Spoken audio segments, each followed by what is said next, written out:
सभी लोग रेवाड़ी के अच्छे लोग हो और रेवाड़ी के लोग अपने अनुशासन के लिए और अपनी व्यवस्था के लिए दूर दूर तक जाने जाते हैं। तो इसलिए मैं चाहता हूँ हमारे बीच में हमारे अपने भाई खुद, क्योंकि मैं तो खुद इस पेशे से रहा, पत्रकारिता के पेशे से, भाई ढांडा जी भी इस पेशे से जुड़े रहे, पत्रकारिता के क्षेत्र में बड़ा ऊंचा मुकाम प्राप्त किया और अब ये राजनीति के मुकाम की तरफ अग्रसर हैं।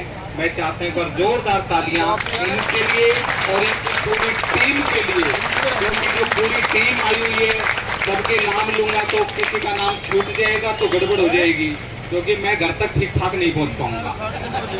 इसलिए इनके साथ जितने भी लोग आए, एक हमारे नाहड़ से डॉक्टर साहब आपका भी मुकेश जी, और जितने भी किसी का नाम छूट जाए, मातृशक्ति जिला अध्यक्ष जितने भी हैं मेरे साथ, आइए रमेश जी आइए, आपका भी अभिनंदन करते हैं हमारे बीच में। अब देखो नेता के पीछे नेता तो चला ही आता है।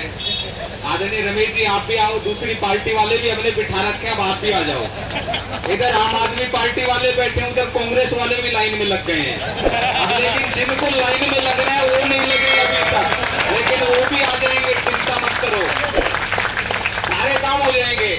आप अपनी एकता, भगत सिंह जी आप भी आ जाओ।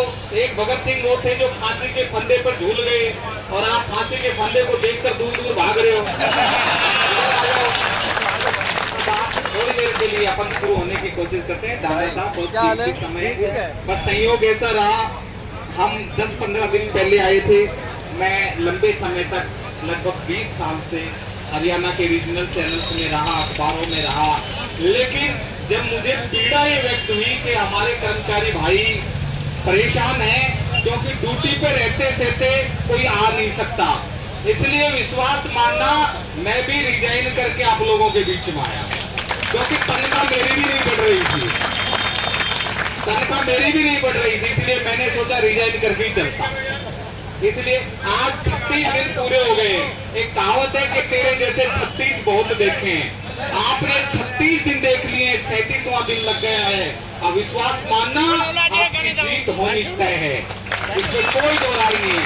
और बहुत से लोग मुझसे कुछ, मैं ऐसा भाषण वगैरह मुझे ज्यादा देना नहीं आता, भाषण तो नेता लोग देते हैं। बहुत से लोग उम्मीद कर रहे हैं कि हंसाए, तो मैं थोड़ी अगर हंसा देता हूँ थोड़ी देर के लिए।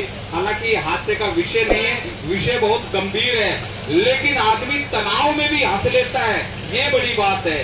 तो हमारे कवि अल्लड़ जी ने लिखा था कि दाल महंगाई की झुकाए नहीं झुकती, दाल महंगाई की झुकाए नहीं झुकती, तनख्वाह भी एक रात रोके नहीं रुकती, और परचून वाले की उधार कभी नहीं चुकती, और छिपा छिपा फिरता हूँ जैसे हूँ कोई भगोड़ा, देखो मेरे नाम कैसा दिन निगोड़ा, आदमी को आदमी ने आदमी ने आदमी को आदमी ने। तो लेकिन फिर भी आप अपने लबों पे हंसी बहुत से। तो आज का दिन 36 दिन पूरे होकर के ढांडा साहब 37वां दिन लग गए हैं। भाई साहब, फोटो वाले भाई साहब आप भी 2 मिनट बैठ जाओ, बड़ा अच्छा लगेगा। हमारे पार्टी के बड़े उच्च पदाधिकारी हो, क्योंकि मैं भी पहले फोटोग्राफर ही था कवि बनने से पहले। तो आज 36 दिन ढांडा साहब कंप्लीट हो गए, 37वां दिन हमारा शुरू हो गया है। तो मैं सिर्फ अच्छा नहीं अभी नहीं, ये कोई बात नहीं, आप भी हमारे हो, हम आपके हैं, सारे ही अपने हैं, कोई नहीं। मैं कह रहा था आज का दिन मुबारक हो, तय दिल से बधाई हो। ढांडा साहब, आज सबने 36 दिन पूरे करके 37वें दिन में पदार्पण किया है, तो बधाई तो बनती है। आज का दिन मुबारक हो, तय दिल से बधाई हो। हास्य का कवि कैसे बधाई देता है, पीछे तक ठाका आना चाहिए। अब की बार जो हाथ अब तक खामोश बैठे हुए, एक एक ठाका खुल जाना चाहिए कि आज का दिन मुबारक हो, तय दिल से बधाई हो।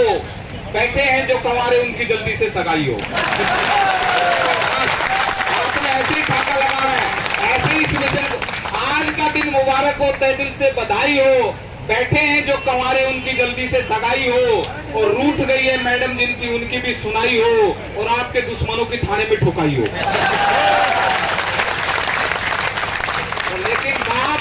लेकिन साहब तालियां तो अब आनी चाहिए कि महंगाई के इस दौर में तनख्वाह की भी बधाई हो। आज का दिन मुबारक हो, कुछ हमारे बीच में पत्रकार साथी आए हुए हैं, उनका भी हम यहाँ पर पहुंचने पर अभिनंदन करते हैं। हमारे सारे सीनियर साथी जितने भी हैं उनका हम अभिनंदन करते हैं। तो शुरू होने की कोशिश करें। कविता सुनोगे क्या? अभी आ रहा था गजानन शर्मा जी कह रहे थे भाई साहब लेट हो गए हो। मैंने कहा यार घर का भी काम काज करना पड़ता है, इसलिए मुझे आना पड़ता है। आप लोग तो पहले परेशान होकर घर के कामकाज से छुट्टी लेकर वहां बैठे, खुद तो तनाव में मुझे भी तनाव देने वाले हो। खुद हड़ताल पे बैठे हुए मेरे घर में हड़ताल करवाने पे तुले हुए हो। मैंने कहा भैया बर्तन मांज लेने दे। अभी कल परसों दोस्त का फोन आ गया, मैंने दोस्त को फोन किया, मैंने कहा भाई साहब कहाँ हो? बोला जी मैं अमेरिका में हूँ। मैंने कहा तगड़ा आदमी है, बाहर घूम रहा है, तगड़ा ही आदमी लग रहा है। फिर मैंने कहा कब तक आओगे? बोला भाई साहब 4 दिन बाद आ जाऊंगा। मैंने 4 दिन बाद फोन मिलाया जी। मैंने कहा भाई साहब कहाँ हो? बोले भाई साहब आज मैं स्विट्जरलैंड में हूँ। मैंने कहा कभी अमेरिका कभी स्विट्जरलैंड, ये तो तगड़ा आदमी है। मैंने कहा भाई कोई बात नहीं। मैंने कहा कब तक आओगे? बोला भाई 4-5 दिन में आ जाऊंगा। मैंने फिर फोन मिला दिया जी 4-5 दिन बाद। मैंने पैसे लेने थे उधार के, अब उधार वाले को तो बड़ा तकाजा होता है। मैंने कहा भाई साहब कहाँ हो? बोला भाई साहब कनाडा आ गया। मैंने कहा कनाडा आ गए? मैंने सोचा यार कभी ऐसे ही कर रहा हूँ। मैं घूमता घूमता उसके घर चला गया। घर चला गया तो उसका लड़का बाहर खेल रहा था। मैंने कहा पापा कहाँ हैं? बोला पापा मम्मी के साथ अंदर बर्तन धो रहे हैं। तो मैंने भी फोन लगा दिया। मैंने कहा भाई साहब कहाँ हो? बोला मैं बताया तो था कनाडा में हूँ। बोला तुम कहाँ हो? मैंने कहा भाई साहब आ जाओ, मैं भी बाहर कनाडा के बाहर दरवाजे पे खड़ा हूँ। तो ऐसी स्थितियां आप बिल्कुल अब दरवाजे पे हो। 36 दिन हो चुके हैं। मेरा व्यंग समझना बस, क्योंकि कवि पत्रकार जो लोग होते हैं वो व्यंग के जरिए अपनी बात रखते हैं। बस आप व्यंग का मतलब समझ जाना कि बहुत ही एक चौराहे पर सुभाष और गांधी जी की प्रतिमा लगाई। भय कितना लगता है। हम सरकार के विरोध में नहीं है, लेकिन हमारी मांग है कि सरकार उस मांग को पूरा करे। जो हमारा जो वेतनमान जो निर्धारित, दूसरे लोग आगे बढ़ गए तो भय कैसा होता है? भय भी प्रीत नहीं है। एक बात और सुनिएगा दादा साहब, एक चौराहे पर सुभाष और गांधी की प्रतिमा लगाई। सभी का ध्यान चाहता हूं और अंतिम पंक्ति पे ठाकाना चाहिए।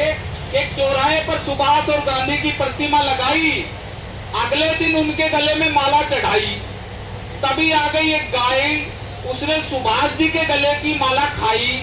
हमने कहा गाई माई तूने गांधी जी के गले की माला क्यों नहीं खाई? वो बोली सुन आलोक भाई बात सीधी सट है, गांधी जी के हाथ में लट है।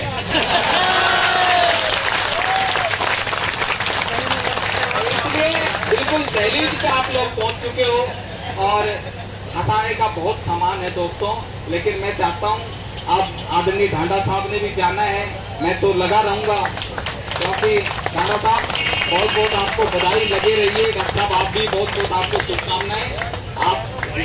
आप लोग मिशन में कामयाब हो। हमारी दुआएं आपके साथ, सबके साथ है, आपके भी साथ है। आपको बाकी आप सभी